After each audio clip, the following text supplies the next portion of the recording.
Selamat datang dalam video diskusi kami.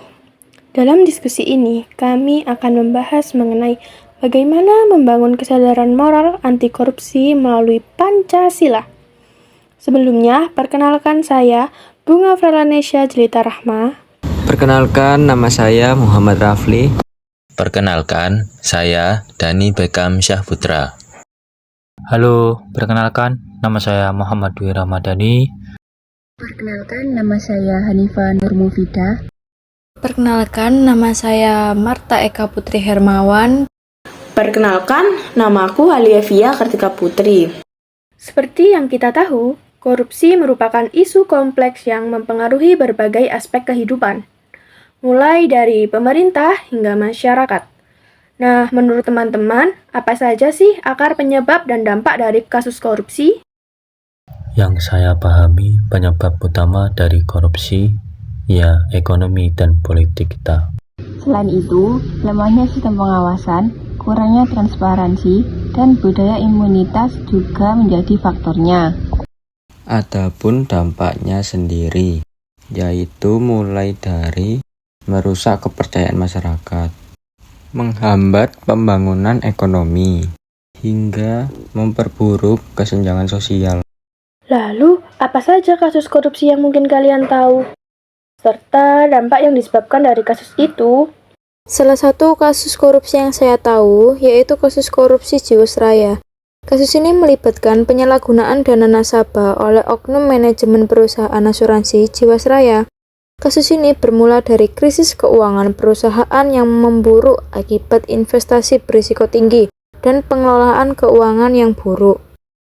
Nah, benar, karena kasus ini reputasi Jiwasraya jadi rusak dan kepercayaan serta minat nasabah jadi menurun.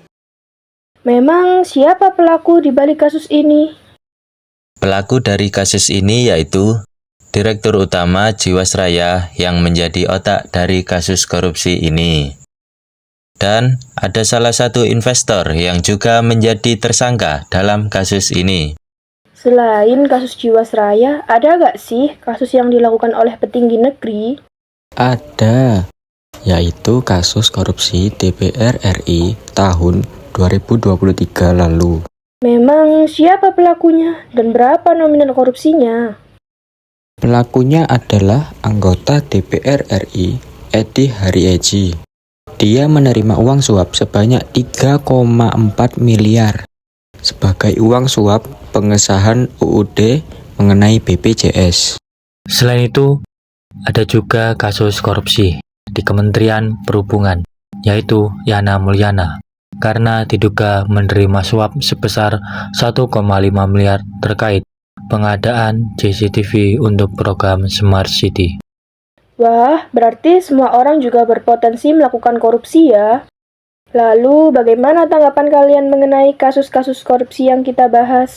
Yang jelas sangat memprihatinkan dan meresahkan. Sebagai warga negara yang baik, kita harus menuntut pemerintahan untuk bersifat transparansi dan bijak dalam pengelolaan keuangan. Nah, benar itu. Secara tidak langsung, kita adalah korban korupsi yang dilakukan oleh pemerintah. Lalu, apa yang akan kalian lakukan sebagai mahasiswa untuk menangani kasus korupsi yang ada? Sebagai mahasiswa sekaligus masyarakat, kita harus mengawal proses hukum yang sedang berjalan dan juga memastikan bahwa para pelaku korupsi dihukum sesuai dengan hukum yang berlaku. Kita juga harus mengembangkan budaya anti korupsi dari diri kita sendiri dan lingkungan sekitar. Dan kita juga harus mengedukasi masyarakat tentang bahaya korupsi dan pentingnya moral anti korupsi.